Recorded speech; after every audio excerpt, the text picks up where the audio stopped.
సరే, అన్ని కారణముల చేత సుందరకాండని సర్వోత్కృష్టమైనటువంటి స్థితిగా పెద్దలు నిర్ణయించారు. గమ్మత్తు ఏమిటంటే, మీరు జాగ్రత్తగా వింటే ఉపాసనకి సంబంధించినటువంటి అనేక రహస్యాలు తలబద్దలు కొట్టుకున్నా సరే ఇవి ఎలా ఉంటుంది అని అర్థం కానటువంటి విశేషాలు కూడా హనుమ యొక్క అనుగ్రహంతో, సీతారాముల యొక్క అనుగ్రహంతో ఉపాసనకి సంబంధించినటువంటి రహస్యాలన్నీ తేటతల్లమవుతాయి సుందరకాండలో. అందుచేతే ఆధ్యాత్మికంగా ఉన్న వాళ్ళకి ఆధ్యాత్మికమైనటువంటి పురోగతి, ఇంట్లో కష్టాల్లో ఉన్న వాళ్ళకి కష్టాలు తొలగిపోతాయి. ఏమండి, మా ఇంట్లో పాపకి పెళ్ళవలేదు, సుందరకాండ వింటే పెళ్ళవుతుంది. ఏమండి, పిల్ల చాలా కాలమైంది వివాహమై సంతానం లేదు, సంతానం కలుగుతుంది. బంధువులు దూరదేశం వెళ్ళిపోయారు, అప్పటి నుంచి ఇప్పటి వరకు మళ్ళీ మేము బంధువుల్ని కలవలేదు, సుందరకాండ విన్నవాడికి బంధు సమాగమం అవుతుంది. నేను కొన్ని చోట్ల సుందరకాండ చెప్తే అది నా గొప్ప కాదు, సుందరకాండ గొప్ప. సుందరకాండ చెప్తే ఆ తర్వాత మా ఇంటికి వచ్చారు ఒక ఆయన, వచ్చి నాతో అన్నారు, విదేశాలు వెళ్ళిపోయినటువంటి నా బిడ్డని ఇప్పుడు చూస్తానని నేను అనుకోలేదు కోటేశ్వరరావు గారు. సుందరకాండ అయిపోయిన తర్వాత ప్రసాదం పుచ్చుకుని ఇంటికి వెళ్ళానండి, ఫోన్ వచ్చింది అకస్మాత్తుగా మా అబ్బాయి వస్తున్నాడని. అమ్మా నిన్ను చూడాలనుందమ్మా, 20 రోజులు నీ దగ్గర ఉండడం కోసం వస్తున్నానమ్మా అన్నాడు. నా మనస్సు పొంగిపోయిందండి, వచ్చి ఒక్కసారి మీకు ఈ మాట చెప్పెడదామని వచ్చాను అన్నారు. అందుకని సుందరకాండకు ఆ శక్తి ఉంది. అందుకని దూరదేశాల్లో ఉండేటటువంటి బంధుమిత్రుల యొక్క సమాగమం కలుస్తుంది, పితృదేవతలు ఆనందిస్తారు, విశేషించి దేవతలందరూ ప్రీతి చెందుతారు. సుందరకాండ అంత శక్తివంతమైనటువంటి కాండ. సరే, అందుచేత ఒకే అమ్మ ఒకే జగజ్జనని సుందరకాండలో 2 రకాలుగా కనపడుతుంటుంది. మాయాస్వరూపం అంటే ఏమిటో ప్రత్యక్షంగా చూడాలంటే సుందరకాండలోనే చూడాలి. అంత అందంగా నడుస్తుంది సుందరకాండ. సరే, అంత అందమైనటువంటి కాండని ప్రారంభం చేస్తూ మహర్షి అంటారు, తతో రావణనీతాయా సీతాయా శత్రుకర్షణ ఈయేష పథమన్వేష్టం చారణా చరితే పది. తతో రావణనీతాయా, రావణుని చేత అపహరింపబడినటువంటి సీతమ్మ తల్లి యొక్క జాడని కనిపెట్టడం కోసమని చారణలు వెళ్ళేటటువంటి మార్గంలో వెళ్ళుట కొరకు హనుమ సంకల్పించెను, లేదా శత్రుకర్షణుడైన వాడు సంకల్పించెను. కిష్కింధకాండ చివర హనుమ మహేంద్రగిరి పర్వత శిఖరాల మీద బయలుదేరడానికి సిద్ధంగా ఉన్నారన్న విషయం మనం తెలుసుకున్నాం. కాబట్టి ఇక్కడ హనుమ అనేటటువంటి నామవాచకాన్ని ప్రయోగించకపోయినా శత్రుకర్షణ అన్నప్పుడు శత్రువులను జయించినటువంటి హనుమ బయలుదేరడానికి సిద్ధంగా ఉన్నారు అన్నది మనకి హనుమే అని తెలుస్తుంది. ఎందుకని శ్లోకంలో హనుమ అన్న మాట వాడలేదు, వాడకపోయినా మనకి తెలుస్తుంది ఆ విషయం. తతో రావణనీతాయా సీతాయా శత్రుకర్షణ ఈయేష పథమన్వేష్టం చారణా చరితే పది. ఈ ఒక్క శ్లోకమే మీరు చెప్తే యథార్థం అనుకుంటారో లేదో నాకు తెలియదు, కానీ ఈ ఒక్క శ్లోకం మీద భారతదేశంలో కొన్ని వందల పేజీలు రీసెర్చ్ చేసి వ్యాఖ్యానాలు చేసిన వాళ్ళు ఉన్నారు. ఆ ఒక్క శ్లోకంతో తరించిపోయిన వాళ్ళు ఉన్నారు. అందుకే ఈ శ్లోకాన్ని పారాయణ సంప్రదాయంలో మంత్రమనే పిలుస్తారు. అందున విశేషించి ఇందులో గాయత్రీ మహామంత్రంలో వా అనబడేటటువంటి బీజాక్షరం రావణ అన్న చోట మధ్యలో వాగా వస్తుంది. ఇంచేత అంటే మంత్రములను వేదికల మీద చెప్పకూడదు కనుక అందున గాయత్రీ మంత్రం అందరూ వినకూడదు, అందరికీ చెప్పకూడదు కనుక గాయత్రీ మంత్రానికి ఒక స్వరం గాయత్రీ మంత్రం చెయ్యడానికి పెద్దలు ఒక అధికారాన్ని నిర్ణయించారు కనుక దాని గురించి పూర్తిగా ఎక్కడ అన్నది అనరు. రావణ అన్న దాంట్లో వా గాయత్రీ మంత్రంలో 12వ అక్షరమైన వా. అందుకని పరమశక్తివంతమైనటువంటి ఒక బీజాక్షరంతో ప్రారంభం అవుతోంది. సుందరకాండ ప్రారంభంలో ఉన్న గొప్పతనం తనంత తానుగా మంగళాచరణముతో ప్రారంభమైపోయింది. ఎందుచేత అంటే తతో రావణనీతాయ అంటూ మొదలెట్టారు. తత్ అంటేనే పరబ్రహ్మస్వరూపం. మీకు ఇందాక చెప్పాను, ఒక్క భారతీయ సాంప్రదాయంలో ఒక గమ్మత్తు ఉంది. ఏమిటా గమ్మత్తు అంటే మహావాక్యములు అని కొన్నింటిని పిలుస్తాం మనం. మహావాక్యము అంటే మీకు పైకి చూడటానికి రాముడు అందమైన బాలుడు అన్నాను అనుకోండి, మీకు దాని గురించి పెద్ద విశేషమైన వర్ణన అక్కర్లేదు, మీకు తెలిసిపోతుంది. ఓహో, రాముడు అందమైన బాలుడు చెప్పాడండి, అది నీవై ఉన్నావు. ఇప్పుడు మీకు ఏమర్థం అవుతుంది? ఏమిటది నువ్వై ఉన్నావు? అదెవరు, నువ్వెవరు, అయి ఉండడం ఏమిటి? దీనికి వ్యాఖ్యానం అవసరం అవుతుంది, పూర్వాపర అనుసంధానం అవసరం అవుతుంది. ఇప్పటి వరకు అది అని పరబ్రహ్మంగా చెప్పబడుతున్నది నువ్వే అయ్యున్నావు, నీకు దానికి భేదం లేదు, ఉన్నది రెండూ కలిసే ఒక్కటే, అవిద్య చేత రెండుగా కనపడుతున్నాయి, ఉన్నదొక్కటే అని చెప్పడానికి ఏ బ్రహ్మమును మనము తత్ అని పిలుస్తామో అటువంటి తత్తుతో ప్రారంభమైంది సుందరకాండ.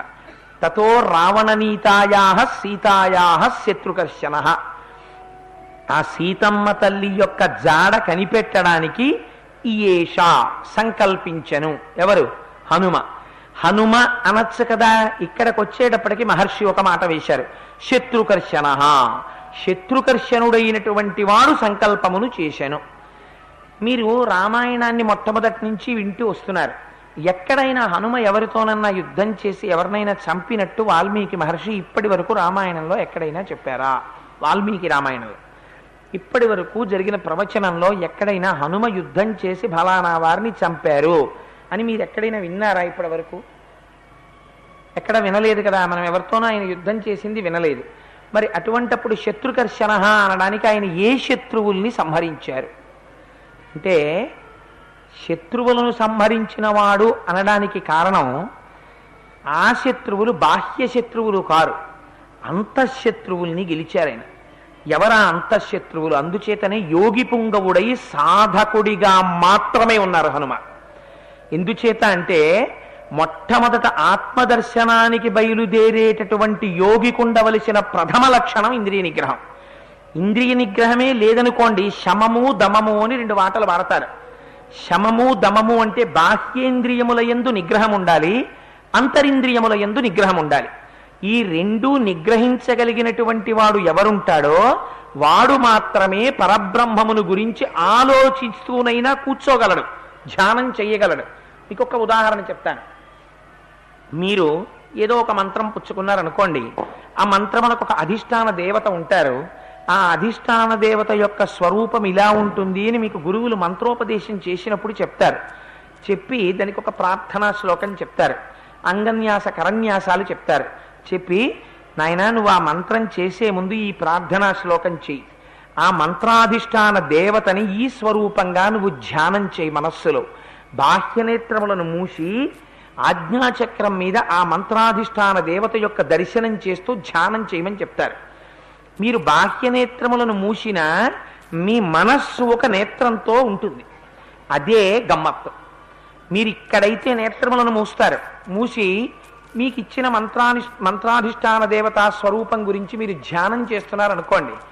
ధ్యానం చేస్తుంటే మీ లోపల ఉండేటటువంటి నేత్రము ఆ స్వరూపాన్ని చూడడం ప్రారంభం చెయ్యాలి. కానీ గమ్మత్తు ఏం చేస్తుందంటే, ఈ కన్ను మూసినా మనస్సుకొక కన్ను ఉంటుంది. అదేం చేస్తుందంటే ఆ కన్ను పెట్టుకుని ఇతపూర్వము మీ చేత చూడబడినటువంటి వస్తువులని తాను చూసి దర్శనం చేయిస్తుంది లోపల. ఎంత గమ్మత్ అంటే, మీరు దేవతా దర్శనం కోసమని ప్రార్థనా శ్లోకం చెప్తారు, కానీ మీ మనస్సు అక్కడ నిలబడదు, వెళ్ళినట్టు వెడుతుంది, నాలుగు అలవాటు చేసేస్తుంది. కాబట్టి ఆ శ్లోకం చెప్పేస్తుంది. చెప్పేసిన తరువాత ఆ మనస్సు కన్ను పట్టుకుని జారిపోతుంది. జారిపోయి ఈ ఇంద్రియం లోపల ఉండే శక్తిని పట్టుకుని జారిపోతుంది. జారిపోయి ఎక్కడికి వెళ్ళిపోతుంది? తన ఇష్టం వచ్చిన చోటుకి వెళ్ళిపోతుంది.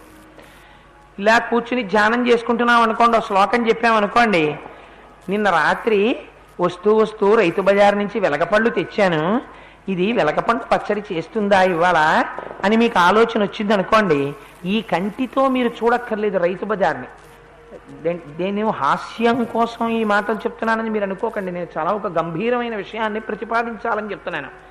అప్పుడు మీ కళ్ళ ముందు రైతు బజార్ ఉండక్కర్లేదు, వెలగపళ్ళ బొట్టు ఉండక్కర్లేదు, వెలగ పండు ఉండక్కర్లేదు. కానీ మీ మనస్సు ఒక కన్ను పెట్టుకుని రైతు బజార్కి వెళ్ళిపోతుంది. వెళ్ళిపోయి రైతు బజార్ని చూస్తుంది. మీకు లోపల రైతు బజార్ కనపడుతుంది, వెలగపళ్ళ బుట్ట కనపడుతుంది, మీరు కొన్న వెలగపళ్ళు కనపడతాయి, మీరు తెచ్చి ఎక్కడ పెట్టారో కనపడతాయి. అది వెలగపళ్ళు చేస్తుందో కొబ్బరి పచ్చడి చేస్తుందో, రేపు నేను ఊళ్ళో ఉండను, ఎక్కడికో వెళదామనుకుంటున్నాను, వెలగపండు పచ్చడి రేపు కానీ చెయ్యదు కదా, రేపు అక్కడికి వెళ్ళాలి. ఎక్కడికి వెళ్ళిపోయింది? ఇవాల్టి దగ్గర నుంచి రేపటి వరకు, ఇవాళ చేసే కొబ్బరి పచ్చడి వరకు ఇన్నింటితో వెళ్ళిపోతోంది. ఇక్కడేమవుతుంది? మాల తిరిగిపోతుంటుంది, మంత్రం వెళ్ళిపోతుంటుంది. అధిష్టానము యొక్క దర్శనాన్ని చేస్తుందా? చెయ్యదు, జారిపోతుంది. శమదమములంటే ఇంద్రియాలని కట్టడి చెయ్యగలగాలి. బయట గెలవడం గొప్ప కాదు. ఓ ఇల్లు కట్టుకోవడమో, ఓ తోట కొనుక్కోవడమో, ఓ కారు కొనుక్కోవడమో తక్కువని నేను అన్నాం. కానీ ఏది గొప్పది? ఇంద్రియాని బలిష్టాని నియుక్తాని మానద అపక్వస్య ప్రకుర్వంతి వికారాం స్థాననీకషః అంటాడు వ్యాస భగవానుడు దేవీ భాగవతంలో. అన్నిటికన్నా గొప్పది తన ఇంద్రియాల్ని తాను గెలవడం.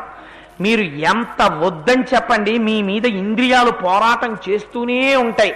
ఇంకా ఎన్నాళ్ళు రా బాబు ఈ రామాయణం, ఇంకా 28వ రోజో 29వ రోజో అంటాడు. వీడ సాధ్యం కోలా సాయంకాలం అయ్యేటప్పటికి వచ్చేస్తున్నాడు రామన్ నెత్తి మీదకి. 42 రోజులు పెట్టేశాడు ఈ ప్రోగ్రాము. వదిలేద్దామంటే అయ్యో మళ్ళీ వినకపోతే పాపమేమో అనిపిస్తోంది, వెళ్ళేద్దామంటేనేమో అవతల ఎన్ని సీరియల్స్ అయిపోతున్నాయో. మీకోసం కాదు మహాప్రభు, నా గురించి చెప్తాను అని లోపల నుంచి ఇంద్రియాలు ప్రతి క్షణం యుద్ధమే చేస్తుంటాయి. వీటిని కట్టడి చేసి కేవలము తను ఏ విషయం మీద ధ్యానం చేస్తున్నాడో ఆ విషయం మీదే నిలబడాలి అంటే మిగిలినటువంటి భోగముల వైపుకి ఇంద్రియాలు వెళ్లకుండా వాటిని త్రోసి రాజని పక్కన పెట్టేయగలగాలి. నాకు అక్కర్లేదని ఇంద్రియాలన్నీ వెనక్కి రావాలి. అలా ఇంద్రియాల మీద ఎవడు అధికారాన్ని సంపాదించి ఇంద్రియాలని గెలవగలడో వాడు శత్రుకర్షణుడు. శత్రుకర్షణుడైన వాడు చేసే మొదటి పని ఆత్మదర్శనము. వాడు యోగి కాబట్టి, సాధకుడు కాబట్టి ఆత్మదర్శనానికి బయలుదేరుతాడు. అందుకని శత్రుకర్షణ అన్న మాట సాధకునికి వర్తిస్తుంది, మొదట యోగికి వర్తిస్తుంది. అందుచేత శత్రుకర్షణుడై దేనికి బయలుదేరుతున్నారు? చారణా చరితే పది. చారణులైనటువంటి వారు వెళ్ళేటటువంటి మార్గములో వెళ్ళుచున్నారు. చారణులైనటువంటి వాళ్ళంటే ఎవరసలు? చారణులు అంటే భూమికి దగ్గరగా ఉండి సర్వకాలముల యందు శుభవార్తలను చెప్పేటటువంటి దేవతా స్వరూపాన్ని పొందిన వాళ్ళెవరో వాళ్ళకి చారణులని పేరు. ఆ చారణులు అంటే వాళ్ళు ఏం చెప్తారు? వాళ్ళు ఎప్పుడూ శుభవార్తలే చెప్తారు. ఎందుకు శుభవార్తలు చెప్తారు? వాళ్ళకి ద్వంద్వములు తెలియవు. వాళ్ళు నోరు విప్పి మాట్లాడితే మంచి మాటే మాట్లాడతారు. నిన్నను మీరు చూశారు ఒక మహానుభావుడు అలా మాట్లాడిన వాడు ఎవరు? నిశాకర మహర్షి మాట్లాడారు. నిన్న ఎవరితో మాట్లాడారు? సంపాతితో మాట్లాడారు. ఏం చెప్పారు నిశాకర మహర్షి? కొన్ని వేల సంవత్సరముల తర్వాత జరగబోయేటటువంటి సీతాన్వేషణ ఘట్టాన్ని ఆయన దర్శనం చేశారు. నిశా అంటే చీకటి అన్న అర్థం ఒక్కటే కాదు. నిశా అంటే ఇంద్రియముల యొక్క వ్యాపారములను క్షోభింపచేసి తగ్గించగలిగినటువంటి శక్తికి నిశా అని పేరు అమరకోశంలో. అందుచేత ఆ నిశా కర అంటే చేయువాడు. ఇంద్రియముల యొక్క వ్యాపారమును తగ్గించగలిగినటువంటి వాడెవడున్నాడో తన వాక్కుల చేత వాడు నిశాకరుడు. అంటే నిశాకరుడు గురువు. అటువంటి బ్రహ్మజ్ఞాని అయినటువంటి నిశాకరుడి దగ్గర విన్నవాడెవరు? సంపాతి. ఎలా విన్నాడు? సమ్యక్, బాగా విన్నాడు. ఏమని? రెక్కలు లేకపోయినా బెంగ పెట్టుకోకోయ్, నీకొకనాడు రెక్కలు వస్తాయి. రామకార్యంలో మాట సహాయం చెయ్యడానికి ఇక్కడుండు. ఆ ఋషి దగ్గర విన్నటువంటి సంపాతి ఏం చేశాడు? సీతాదర్శనం చేశాడు.